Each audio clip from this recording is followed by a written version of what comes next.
कमर चीमा साहब ने ज्वाइन कर लिया, तज्जियाकार हैं, दिफाई तज्जियाकार कमर चीमा साहब। कमर चीमा साहब से बात करते हैं। अस्सलाम वालेकुम जनाब।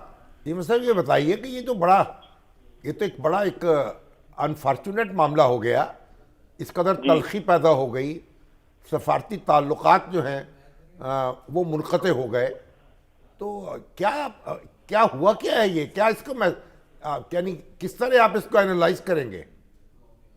बहुत शुक्रिया। देखिए शाह साहब, इसमें बात यह है कि ईरानी जो लीडरशिप है उसको आप अगर डिवाइड करें, एक है उनकी फौज IRGC और एक है आयतुल्ला खामनाई। ये लार्जली जो सिक्योरिटी मामलात हैं खित्ते में उनमें डिफरेंटली ऑपरेट करते हैं, और जो पॉलिटिकल लीडरशिप है जिनमें प्रेसिडेंट एंड फॉरेन मिनिस्टर हैं वो डिफरेंटली ऑपरेट करते हैं। तो समझा जाता है कि जो फौज और जो मुल्लाज हैं वो थोड़े हॉक पोजीशन लेते हैं।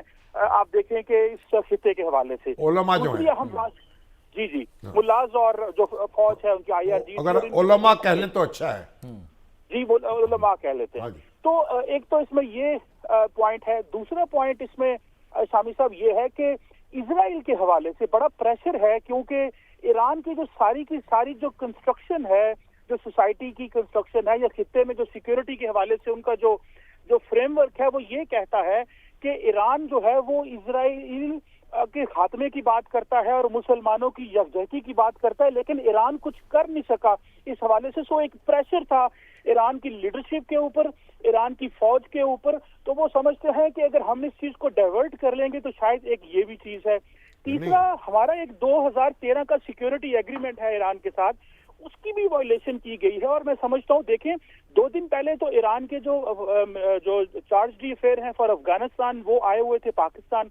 कल पाकिस्तान के प्राइम मिनिस्टर की उनके फॉरेन मिनिस्टर से मुलाकात हो रही है। तो इट मींस कि पॉलिटिकल लेवल पे चीजें बिल्कुल ठीक चल रही थी। ये सिक्योरिटी लेवल पे, जैसे मैंने कहा, IRGC और जो उलमा है वो एक और पैमाने से देख रहे हैं, वरना 3 दिन पहले वो क्यों अपने अफगानिस्तान के स्पेशल रिप्रेजेंटेटिव को पाकिस्तान भेजें।